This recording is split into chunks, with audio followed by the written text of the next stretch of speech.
Toda la palabra de Dios es doctrina. Toda la Biblia es doctrina. Y si podemos clasificar la doctrina en dos partes, debemos entenderla como doctrina fundamental y doctrina general.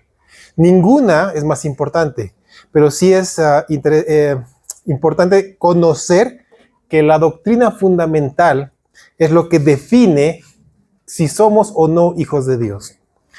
Esta semana, cuando preparaba el compartimiento que vamos a tener acerca de Hebreos capítulo 2, entendía que vamos a tocar algo que es doctrina fundamental. Y cuando se comparte la doctrina fundamental, y más aún lo referente a Cristo, siempre hay luchas, es evidente. Hoy día, bueno, estamos un poco disminuidos ese número porque los niños, varias familias de la iglesia han sido convocadas a una inauguración de un año deportivo y, bueno, están obligados a ir por nota.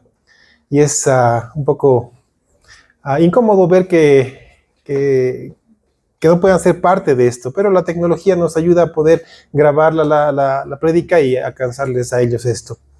Pero oremos para que lo que hoy día vamos a compartir quede grabado en nuestro corazón, pueda ser parte de nuestra vida, lo entendamos profundamente, y no solamente eso, sino podamos saber que la palabra de Dios está presente en nuestra vida.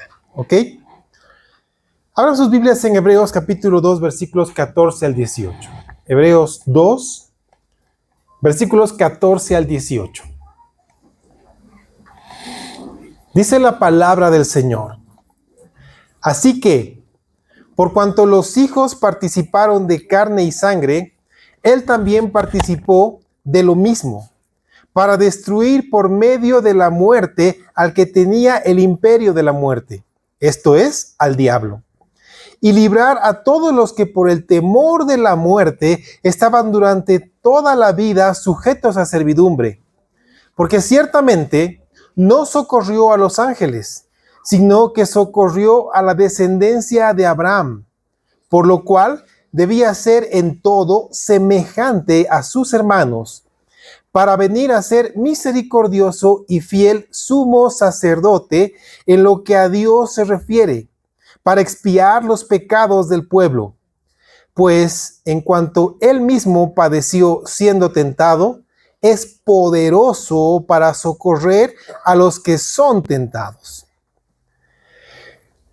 En cierta ocasión del ministerio de Cristo Jesús, el Señor realizó una pregunta importante, trascendental, fundamental y sobre todo central para la salvación de cada una de las personas. Y la respuesta que Jesús escuchó de parte de los que estaban ahí con él refleja la realidad del pensamiento de muchos de nosotros. Y eso también es una especie de parteaguas para saber dónde estamos situados.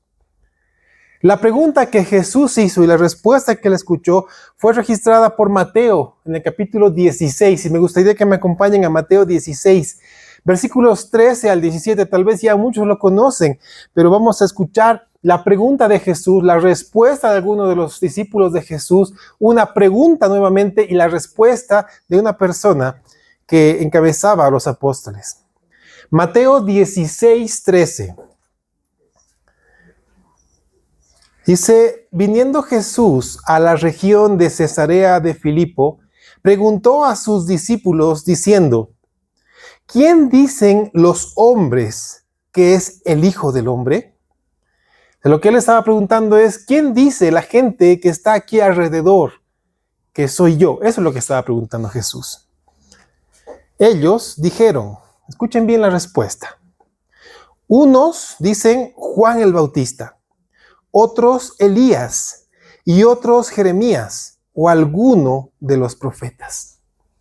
Jesús les dijo, ¿no? O sea, la respuesta que él escuchó es que la gente creía que era un profeta que había vuelto, ¿no? Le llamaron Elías o Juan el Bautista, que ya había sido decapitado un tiempo antes. Entonces la gente pensaba que Juan el Bautista había vuelto en Jesús. Y aquí viene otra pregunta, versículo 15. Él les dijo: y vosotros, ya no está hablando de los demás, Está hablando de los que estaban ahí. ¿Y vosotros, quién decís que soy yo? Yo creo que en ese momento hubo un silencio. Y comenzaron a mirarse porque al principio Jesús les preguntó, ¿quién dice los demás que soy yo? Y ahora les pregunta a ellos, ¿pero quiénes dicen ustedes que soy yo? Es entonces cuando Pedro responde, versículo 16. Respondiendo Simón Pedro dijo, tú eres el Cristo, el Hijo del Dios viviente. Entonces le respondió Jesús, bienaventurado eres, Simón, hijo de Jonás, porque no te lo reveló carne ni sangre, sino mi Padre que está en los cielos. ¿Por qué digo que la pregunta de Jesús es central en la vida de las personas y nos sitúa en el lugar de la salvación o la perdición? Un estudio que se realizó por dos entidades muy fuertes y muy grandes en Estados Unidos, la primera Lifeway Research y la segunda Ligonier Ministries, en el año 2018, reveló cosas interesantes. Y hay muchas estadísticas en esta encuesta que ellos realizaron, pero hay una en la cual yo me quiero centrar esta mañana. Según esta encuesta, el 78% de la gente que se identifica como cristianos, es decir, esta encuesta fue hecha en iglesias, de gente que asistía a la iglesia, de gente que se decía cristiana, el 78% de ellos creen firmemente que Jesús fue el primer y más grande ser creado por Dios Padre. Eso es lo que ellos creen. Prácticamente estamos hablando 8 de cada 10 personas que se dicen cristianas. 8 de cada 10 creen que Jesús fue el primer y más grande ser creado por Dios Padre. Ahora mi pregunta es, dado que en Estados Unidos es un país en el cual podemos encontrar a grandes teólogos hoy en día. Podemos encontrar a predicadores fieles de la palabra de Dios.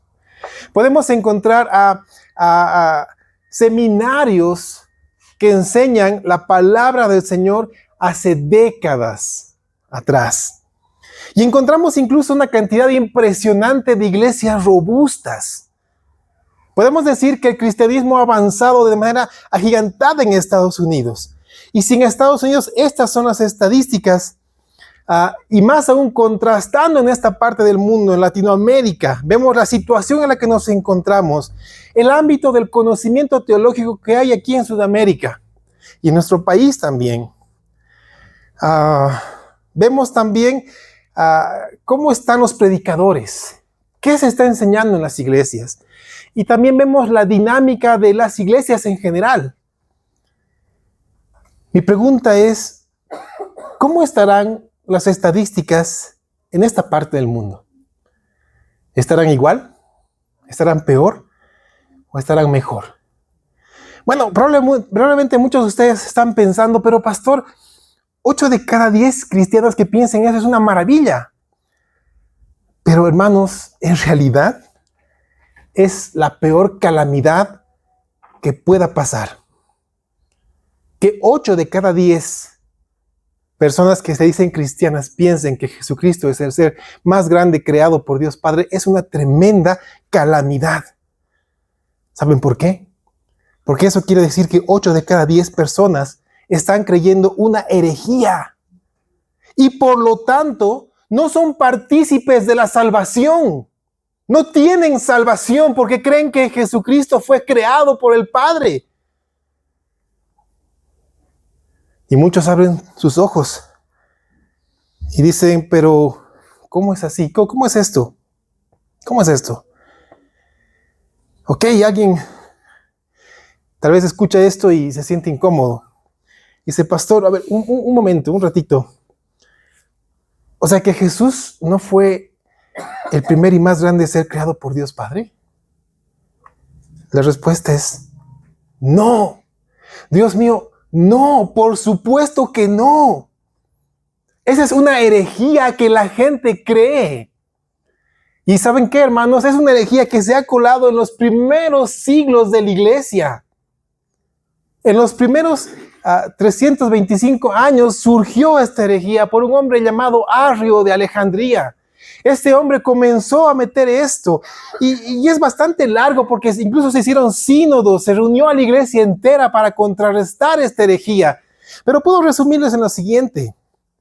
Básicamente este hombre afirmó que Jesús y el Padre no son de la misma esencia. Lo segundo que él afirmó es que Jesús es una criatura del Padre, fue creado por el Padre. Y lo tercero que este hombre afirmó es que hubo un tiempo en el cual Jesús no existía. Y esta es una herejía, hermanos míos. Y lo más preocupante es que esta herejía persiste hasta nuestros días. Hasta este tiempo. Y hay una secta que ha tomado el bastión para enseñar esto. Lo puedo decir abiertamente, son los testigos de Jehová. Ellos enseñan que Jesucristo no es Dios. Es más, enseñan que el Espíritu Santo tampoco es Dios, es una fuerza, como si estuvieran inspirados en Star Wars, no sé. Es impresionante cómo enseñan eso y la gente cree. Y lo más preocupante, que incluso dentro de la iglesia, esta herejía se ha permeado. Porque si en Estados Unidos, donde se enseña la palabra de Dios a tantas personas, 8 de cada 10 que piensen que Jesucristo es el ser más grande creado por Dios Padre, es una calamidad. Y si traemos esto a esta parte del mundo, uno puede temblar. Puede temblar. Y decir, ¿en realidad la gente pensará esto? Porque si piensa esto, si tú piensas esto, en primer lugar, no puedo llamarte hermano. Lo hemos visto el anterior domingo. En segundo lugar, no eres salvo. Y necesitas cambiar tu corazón y tu mente. Hoy mi propósito es claro, concreto, directo y sencillo. Entender qué y quién es Jesucristo realmente. Y que esa enseñanza sacuda nuestro corazón desde los cimientos. Porque fue el Hijo Eterno quien se encarnó. Y una vez más les leo Hebreos capítulo 2 y vamos a ver versículos 14 y 15. Así que por cuanto los hijos participaron de carne y sangre, Él también, es decir, Jesús también participó de lo mismo para destruir por medio de la muerte al que tenía el imperio de la muerte, esto es, al diablo, y librar a todos los que por el temor de la muerte estaban durante toda la vida sujetos a servidumbre. Lo primero que tenemos que hacer, hermanos, es entender qué significa esto de carne y sangre. Porque ya lo hemos escuchado, ¿no? En el diálogo entre Jesús y Pedro. Cuando Pedro le contesta, tú eres el Mesías, tú eres el Hijo del Dios viviente. ¿Qué le dice Jesús? No te lo reveló ni sangre ni carne. Ok, carne y sangre es una expresión hebrea, hermanos míos, que se refiere a la naturaleza humana. Está hablando de la naturaleza humana, es decir, los seres humanos. Nosotros somos seres de carne y sangre, a eso se refiere. Es como si Jesús le dijera a Pedro, bienaventurado eres Simón, hijo de Jonás, porque no te le reveló ningún ser humano. Te lo reveló mi Padre que está en los cielos. Así que eso debe quedar claro en nosotros, que es carne y sangre. Lo segundo y más importante es que debe quedar claro en nosotros, hermanos míos, debe quedar claro hoy, esta mañana, que Jesucristo es Dios. Jesucristo es Dios. Porque si Jesucristo no fuera Dios, no tendríamos salvación. Y voy a demostrar por qué. Jesucristo siempre existió. Jesucristo no fue creado. Jesucristo comparte la misma esencia con el Padre y con el Espíritu Santo. Si no, no habría Juan capítulo 1, versículo 1. Juan 1:1 dice, en el principio era el Verbo. Y el Verbo era con Dios y el Verbo era Dios. ¿Quién es el Verbo, hermanos míos? Jesucristo. Desde el principio estuvo ahí Jesús. Y nuevamente lo digo de manera clara, es una herejía creer que Jesús fue creado. Y quien cree esto, hermanos, no tiene salvación, ni procede del Padre, no tiene esa filiación con el Padre. Por lo tanto, hermanos míos, el escritor de la carta a los Hebreos está afirmando que por cuanto los hijos participaron de carne y sangre, Jesús también participó de una naturaleza humana siendo Dios. Y este es un tremendo misterio. Esto debe ser entendido, debe ser tomado con mucho cuidado para que quede claro en nuestro corazón y podamos salir dando gracias al Padre, al Hijo y al Espíritu Santo por la tremenda obra de salvación que hizo por nosotros. Es el Hijo de Dios quien tomó una naturaleza mortal, haciéndose real, haciéndose tangible para quienes lo vieron y caminaron con Él. Jesús, el Hijo de Dios, eterno y poderoso, se encarnó y pudo caminar al lado de sus discípulos. Pudo abrazar a quien estaba acongojado, pudo llorar con quien estaba llorando. Seguramente rió con quien estaba riendo. Se gozó en la fiesta de las bodas de Caná. Pescó con sus discípulos, comió con ellos, durmió. Y la gente lo vio, fue tangible para ellos. Se hizo verdaderamente hombre. Y lo hizo para participar en todo lo que se refiere a una verdadera humanidad. Juan comprendía esto perfectamente. Y volvemos a Juan capítulo 1 y leamos el versículo 14 que dice, y aquel verbo fue hecho carne y habitó entre nosotros y vimos su gloria, gloria como del unigénito del Padre, lleno de gracia y de verdad. Es el testimonio de un hombre que vio a Jesús, caminó con Él. Y no solamente caminó con Él, cuando Cristo se transfiguró, vio Él en primera persona su gloria. Esa gloria como del unigénito del Padre. Juan lo vio. Y Juan lo plasmó en el capítulo 1. Y aquí está lo impresionante, hermanos míos. Cuando vamos entendiendo esto, podemos ser impresionados porque fue esa persona que ha existido eternamente como hijo, aquel que tiene plena comunidad divina con el Padre y con el Espíritu Santo. Fue Él quien tomó la decisión voluntaria y obediente de encarnarse. Y Él tomó esa decisión de encarnarse en respuesta al plan de salvación que Dios diseñó antes de la fundación del mundo. Antes de que el mundo sea creado, el plan de salvación fue diseñado. Y el Hijo voluntariamente decidió entregarse, encarnarse para venir a este mundo. Y el Hijo, siendo la imagen eterna de Dios, era adecuado, le era propio, como también vimos en Hebreos capítulo 2, le era propio que el Hijo se convirtiera en el resplandor de la gloria de Dios. El Verbo hecho carne, la imagen de Dios reflejada a los hombres. Por eso es que vimos su gloria, la gloria del unigénito. Hermanos, Filipenses capítulo 2, versículo 6. Una vez más lo leemos, ha sido recurrente en este capítulo de Hebreos, pero debe quedar claro en nuestro corazón. Filipenses 2, 6 al 7 dice, el cual, siendo en forma de Dios, no estimó el ser igual a Dios como cosa que aferrarse, sino que se despojó a sí mismo tomando forma de siervo, hecho semejante a los hombres.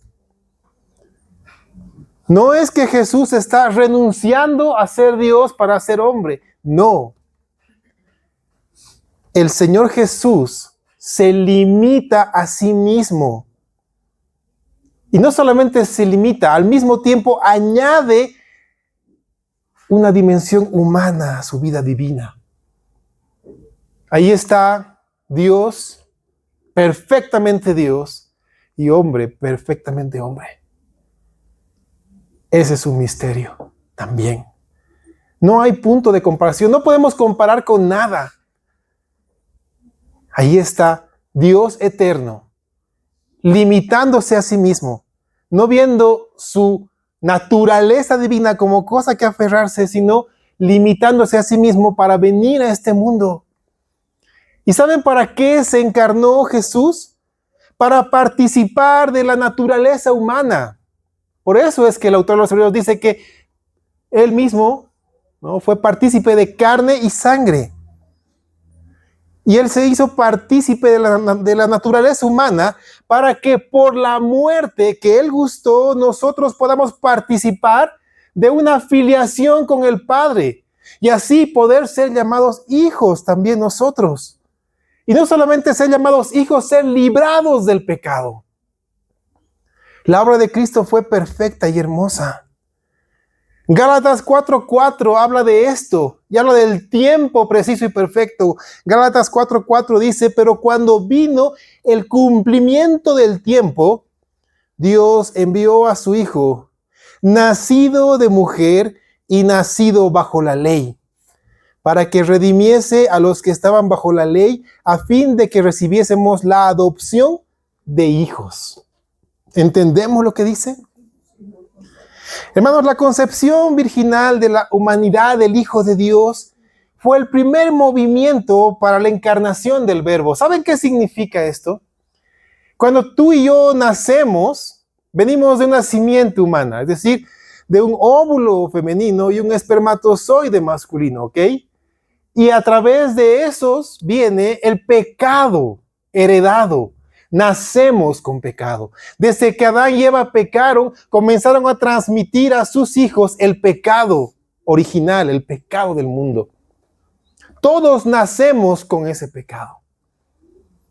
Por eso el Espíritu Santo concibió a Jesús en el vientre de María, sin la participación de ningún ser humano, pero sí para ser sustentado en el vientre de María.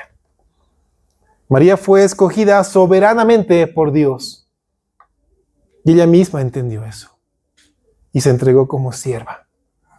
Por eso es una mujer bendita entre todas las mujeres. Entonces ahí está Jesús, revistiéndose de humanidad. ¿Saben qué quiere decir esto de revestirse de humanidad? Hermanos, todos para venir a este lugar este domingo se vistieron, ¿no es así? Ok, tal vez algunos se tomaron una ducha, se secaron y comenzaron a ponerse la ropa que tenían apartada. Cada una de las prendas se vistieron. Yo cuando me pongo la ropa igual me visto, me pongo la camisa, me pongo la chompa. Revestirse es como agarrar unos ovillos de lana y comenzar a tejer la chompa en mi propio cuerpo. Y me voy revistiendo. Me revisto la parte de arriba, la parte de abajo y voy tejiendo a mi alrededor la ropa. ¿Entienden la diferencia? Es lo mismo con Jesucristo. Él se revistió de humanidad por el poder del Espíritu Santo para poder participar de la naturaleza humana. Y vamos avanzando en esto porque es hermoso. Ese acontecimiento da comienzo al existir de Dios en carne humana. ¿Sí? En carne humana, no en su esencia divina. Jesús siempre existió, pero a partir de ese momento comenzó también a existir en carne humana. Y lo hizo en igualdad de naturaleza. Esto le permitió limitarse, porque Él se limitó con las limitaciones humanas. Porque Jesús se cansó. Jesús tuvo sed. Jesús tuvo hambre. Jesús padeció. Y Jesús también sudó grandes gotas de sangre. Y no solamente eso, el limitarse le dio la oportunidad, la posibilidad de morir una muerte de hombre. Y aquí está mi pregunta, hermanos míos. ¿Dios puede morir? No. La respuesta es no. Dios no puede morir por cuanto es Dios. Pero quien muere en la cruz del Calvario es la segunda persona de Dios. ¿Entiendes esto? Es impresionante. Es impresionante. Porque por eso era necesaria la encarnación de parte de Cristo. para que Dios, el Hijo, en su humanidad pueda morir en lugar de quienes no pueden pagar el precio a un Dios eterno y poderoso. Miren, hagamos un simple ejercicio. Este mundo tuvo un principio, tuvo un primer hombre que fue Adán. Si en este preciso momento hacemos un alto en la humanidad, y desde el primer hombre creado hasta el último hombre o mujer que fue dado a luz, en este preciso momento que hacemos el corte, y ponemos a todos alineados y comenzamos a tomarles nota de cuánto tiempo han vivido, incluso añadiendo los primeros hombres que vivieron cientos de años, vamos a tener un número, vamos a poder llegar a un número tangible, medible. No va a ser jamás un número infinito. Y aún así, tomando la vida, el tiempo de cada uno de los que han nacido en este mundo, aún así, jamás vamos a poder pagar la vida de una sola persona para salvación. Poniendo a toda la creación, a todos los seres humanos, ni aún así vamos a poder pagar la vida de una sola persona. Porque no alcanza. No alcanza, va a faltar el pago. Por eso es que Jesús se encarnó para morir en la cruz y pagar con su vida eterna el precio eterno del pecado y satisfacer la justicia de un Dios eterno. ¿Entienden, hermano, la necesidad de que Jesús se encarnara? Se limitara, se revistiera de humanidad y pudiera morir la muerte, nuestra muerte, en nuestro lugar. Para eso fue que el Señor vino a este mundo. Ese pago eterno de la vida del Hijo de Dios fue lo que canceló la deuda eterna por el pecado con el que nacemos. El propósito de la encarnación está definido por el versículo 14 de Hebreos 2, para destruir por medio de la muerte al que tenía el imperio de la muerte. Esto es, al diablo. Con la muerte de Cristo se destruyó el imperio de la muerte. Y también al que tiene este imperio, el diablo. El Hijo de Dios, siendo también Dios, primero se hace solidario con los hombres para poder morir por nosotros. Luego él mismo se ofrece en paga mediante el sacrificio por los pecados de los hombres. Y lo hace para poder librarnos, porque siendo hombre podía ser sustituto de los hombres. Y siendo Dios podía pagar la eternidad de la deuda. Y saben, no solamente eso. Cristo resucitó de entre los muertos. Y con eso destruyó también a la misma muerte, como dice Pablo en 1 Corintios capítulo 15, versículo 54. Aquí está la consumación de la destrucción de la muerte. Y cuando esto, es decir, este cuerpo, el cuerpo de ustedes, de los que somos salvos, y cuando esto corruptible se haya vestido de incorrupción, y esto mortal se haya vestido de inmortalidad, entonces se cumplirá la palabra que está escrita: sorbida es la muerte en victoria.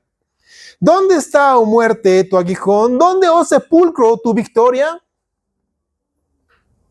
Hermanos, nuestro Salvador y Redentor es absolutamente único. Es único. Por eso es que la salvación es solamente a través de Él. No hay salvación sin Cristo Jesús. No hay salvación sin Él. Y no hay salvación si no entendemos que Él es Dios eterno y poderoso. Él se encarnó para venir a este mundo. Y Cristo se hizo semejante a los hombres. Y esta palabra es importante. Leamos con detenimiento Hebreos 2, 16 y 17, con mucho detenimiento. Porque aquí es donde muchos tropiezan. Dice, porque ciertamente no socorrió a los ángeles, sino que socorrió a la descendencia de Abraham. Ahora escucha, por lo cual debía ser en todo semejante a sus hermanos, para venir a ser misericordioso y fiel sumo sacerdote en lo que a Dios se refiere, para expiar los pecados del pueblo. Aquí está la clave, hermanos míos.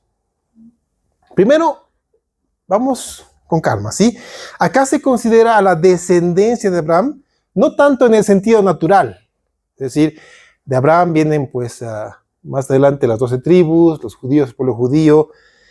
No se está hablando solamente de esa descendencia, sino también de la espiritual. Pablo lo entendía perfectamente y lo dijo en Gálatas 3:6. En Gálatas 3:6 dice, así Abraham creyó a Dios y le fue contado por justicia.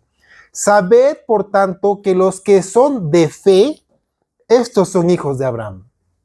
Entonces, si hemos creído en Cristo Jesús como Señor y Salvador, también somos hijos de Abraham por fe. Así que cuando tú leas que se está hablando de los hijos de Abraham, tú puedes decir, yo soy hijo de Abraham por fe. Entonces, desde su naturaleza humana, Jesús fue semejante en todos los hombres, menos en una cosa. ¿Saben en qué?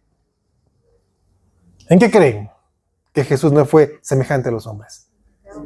En el pecado. Aquí está la cosa. Jesús fue semejante en todo, menos en el pecado. Hay mucha diferencia en ser semejante y ser igual. Jesús no es igual a nosotros, por cuanto Él es impecable, Él no pecó. Es semejante, como dice el autor de los Hebreos. Es semejante porque Él se limitó. Él se hizo hombre para morir la muerte de hombre, pero sin pecado. Si entendemos esto, no vamos a tener problema. No va a haber dificultad para entender y creer lo que Jesús es. Jesucristo, el Hijo de Dios, tiene dos condiciones que le son propias. Y el autor de los Hebreos dice esto de manera muy hermosa. Habla de él, dice que es misericordioso y fiel. Hermanos, esto es hermoso. Es hermoso porque la fidelidad y la misericordia se unen en la cruz del Calvario. Es hermoso porque se unen en un sacrificio propiciatorio para el pecado. La misericordia del Señor. Él ve nuestra miseria y se aproxima y se aproxima a nosotros para darnos salvación. Y es fiel por cuanto paga el precio inalcanzable para nosotros. Cuán grande y hermoso es el Señor, hermanos míos. Lo que Cristo hizo es impresionante y debe sacudirnos esta mañana. ¿Y saben qué? No solamente queda ahí. No solamente se hace hombre para venir a este mundo y morir nuestra muerte, padecer en nuestro lugar, pagar por nosotros, sino que lo que dice el versículo 18 de Hebreos 2 muestra cuán grande es el amor de Dios. Dice pues, en cuanto Él mismo padeció siendo tentado, es poderoso para socorrer a los que son tentados. ¿Sabes qué significa esto? Mira, lo que no era posible para Cristo en su deidad, porque a Dios no podemos tentar, Dios no puede ser tentado, eso dice las Escrituras. Entonces, por cuanto Jesús es Dios, Él no podía ser tentado. Pero al encarnarse, la tentación vino a ser una experiencia en su humanidad. Jesús pudo ser tentado. Y como hombre soportó las pruebas de los hombres, soportó las experiencias humanas. Y esas experiencias vinieron a ser las suyas propias por experiencia. Por eso es que tú ves a un Cristo creciendo en estatura y en conocimiento. Tú ves a Jesús caminando con la gente. Tú ves a Jesús compadeciéndose de aquellos que parecían ovejas sin pastor. Tú ves a Jesús con hambre. Tú ves a Jesús alimentando a las multitudes. Tú ves a Jesús orando y viendo a lo lejos a sus discípulos remando contra la corriente en una tormenta en el mar de Galilea y aproximarse a ellos caminando sobre el mar para alentarlos.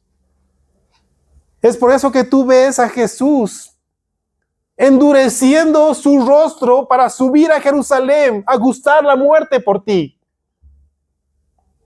Es por eso que tú ves a Jesús clamando al Padre 3 veces de que pase de él esa copa, pero que no se haga su voluntad sino la del Padre, al punto de sudar grandes gotas de sangre y ser reconfortado por un ángel en el huerto de Getsemaní. Tú ves a Jesús entregándose como oveja al matadero, en silencio, soportando los golpes, soportando la humillación, soportando la flagelación y ser expuesto completamente desnudo en una cruz, en la muerte más dolorosa y humillante que puede existir.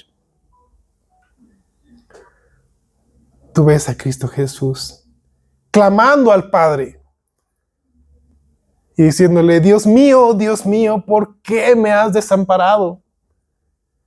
Y en ese momento toda la copa de la ira de Dios es derramada sobre Cristo Jesús. Tú dime, el Antiguo Testamento habla de él.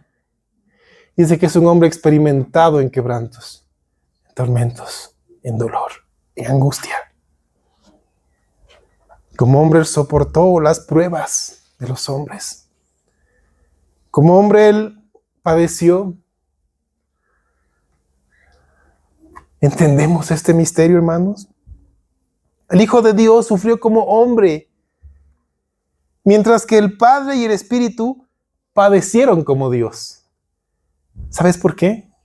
Porque hubo un momento en el cual la muerte fue gustada por Cristo. La muerte en la palabra de Dios no es un estado de término, es un estado de separación. Por eso cuando morimos, nuestra parte material se separa de la parte inmaterial hasta que recibamos un cuerpo glorificado. La muerte espiritual es nuestra separación de Dios. Estamos separados de Dios. Y ahí tú ves en la cruz del Calvario a Cristo padeciendo la muerte y esta muerte espiritual. Por eso aquel que decía en todo tiempo: mi Padre que está en los cielos, mi Padre, es el mismo que dice: Dios mío, ¿por qué me has desamparado? Porque esa comunión entre Padre e Hijo fue quebrantada porque le fue cargado a él el peso del pecado de la humanidad. Y Cristo entregó el Espíritu y dijo: consumado es. Oh, hermanos míos, si tú has creído en Cristo como Señor y Salvador, jamás gustarás de la copa de la ira de Dios, porque tu relación con el Padre fue restablecida por Cristo. Jesucristo sufrió de manera divina, como una expresión de su libertad. Y esto es impresionante. Jesús sufrió en su libertad por ti. Juan capítulo 10, versículo 17 lo dice. Por eso me ama el Padre, dice Jesús, porque yo pongo mi vida para volverla a tomar. Nadie me la quita, sino que yo de mí mismo la pongo. Tengo poder para ponerla y tengo poder para volverla a tomar. Este mandamiento recibí de mi Padre. ¡Wow! ¿Cuánto amor tuvo, tiene y tendrá Cristo por ti? Para que voluntariamente, en libertad, Él ponga su vida por la tuya. Y sabes, ambas experiencias fueron una realidad para la humanidad del Señor. Porque a mí me impresiona mucho la palabra que el autor de los Hebreos utiliza para lo que se traduce como tentar. Porque esa palabra puede ser utilizada tanto para tentar como para probar. ¿Entendemos cuál es la diferencia? La tentación, hermanos míos, proviene de Satanás. Y la tentación siempre va a tener un fin: sacar lo peor de ti. Cuando Satanás te tienta, cuando nuestra carne nos tienta, es para sacar lo peor de nosotros. A diferencia de la prueba viene de lo alto. Y la prueba tiene un fin, sacar lo mejor de nosotros. Cuando estamos, por eso decía Santiago, cuando estemos en diversas pruebas, estemos gozosos, porque el Señor nos está probando como oro puesto al fuego para sacar la escoria, para sacar lo malo, para sacar lo mejor de nosotros. Y el autor de los Hebreos utiliza las dos, la palabra que representa las dos partes, porque Jesús fue probado y fue tentado. Y ambas experiencias las vivió en su humanidad. Al principio de su ministerio, después de que fue bautizado, Jesús fue llevado al desierto para ser tentado por el diablo. Y vemos 3 tentaciones y cómo Jesús vence esas tentaciones en su carne. Durante su ministerio también fue tentado por Satanás mediante Pedro. Cuando Pedro le dijo que no le acontezca eso. Y Jesús le dijo, apártate de mí, Satanás, en Mateo 16. También fue tentado. Pero también fue probado. Las pruebas fueron parte de su experiencia. Jesús, por su experiencia en el plano de la humanidad, entiende perfectamente lo que nos pasa, hermanos míos. Entiende nuestras situaciones. Entiende nuestras tentaciones. Entiende nuestras pruebas. Él te comprende perfectamente. Y no solamente te comprende, Él es capaz de socorrerte, darte el oportuno socorro para abrir la puerta ideal y adecuada para que tú salgas en victoria, para que huyas de la tentación y soportes la prueba. El Señor se para contigo, está a tu lado, se aproxima a ti, levanta tus brazos, levanta tu mirada y te da aliento, te da fuerza, nueva fuerza en momentos de angustia, en momentos de dolor, en momentos de prueba. En momentos de tentación, cuando estás flaqueando, ahí está el Señor contigo. Tú puedes echar mano de esa tremenda bendición. ¿Sabes? Es Jesús quien, al entender plenamente la situación que estás pasando, puede prestarte la ayuda oportuna para cualquier caso que tengas, para cualquier situación. El Señor está contigo. Y si el Señor es por nosotros, ¿quién contra nosotros, hermanos míos? ¿Cuánto nos ama Cristo? Tal vez, hermanos míos, en las pruebas, mucho más en las caídas, un creyente, un hermano en la fe, no pueda comprenderte, porque tal vez no ha pasado lo mismo que tú. Tal vez no pueda ayudarte, porque no comprende lo que estás viviendo. Pero Cristo sí. Y Cristo está contigo. Y Cristo enviará el oportuno socorro, ya sea a través de un hermano o de una manera milagrosa. El Señor mostrará la salida para tu vida. No estás solo y no estarás solo jamás, porque el Señor camina contigo. Él sostiene tu mano con la diestra de su justicia. Estás en el mejor lugar, estás en la mano de Cristo y la mano del Padre te cubre. Hermanos míos, nada ni nadie nos podrá arrancar de ese lugar. Ninguna cosa creada. Esa es nuestra certeza, es nuestra garantía, que Cristo Jesús, siendo Dios eterno y poderoso, se encarnó para morir nuestra muerte y para ser nuestro pronto socorro en las angustias y en las tentaciones. Hermanos, Jesucristo es Dios. Que no quede duda alguna. ¿Sabes? Esta controversia, esta herejía, no solamente entró en los primeros siglos de la iglesia. Estuvo presente cuando Cristo mismo caminó por las tierras de Palestina. Mira, vamos a Juan capítulo 8, versículo 53. Y vas a ver esta discusión entre los judíos y Jesús. Ahí estaba un grupo de fariseos que estaban hablando con Jesús, estaban discutiendo con él. Juan 8:53.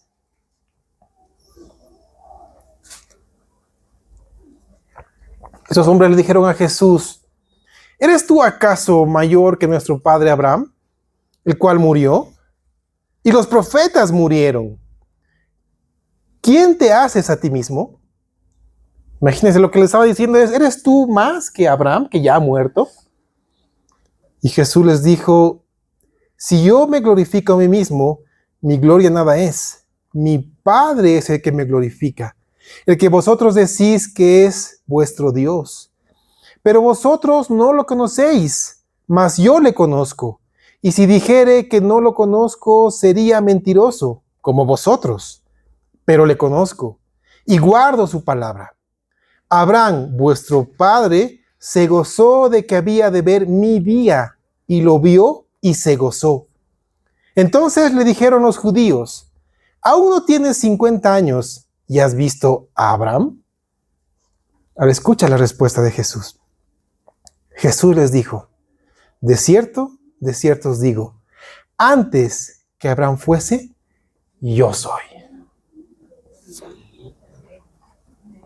Antes de que la humanidad fuese, Cristo era, es y será, porque Él es el gran yo soy. Nuestro Señor y Salvador Jesucristo, Dios eterno, quien vive por los siglos de los siglos y vino a este mundo a extender sus brazos de amor para abrazarnos y acercarnos al Padre. Amén. A Él sea la gloria, hermanos míos. Pónganse de pie.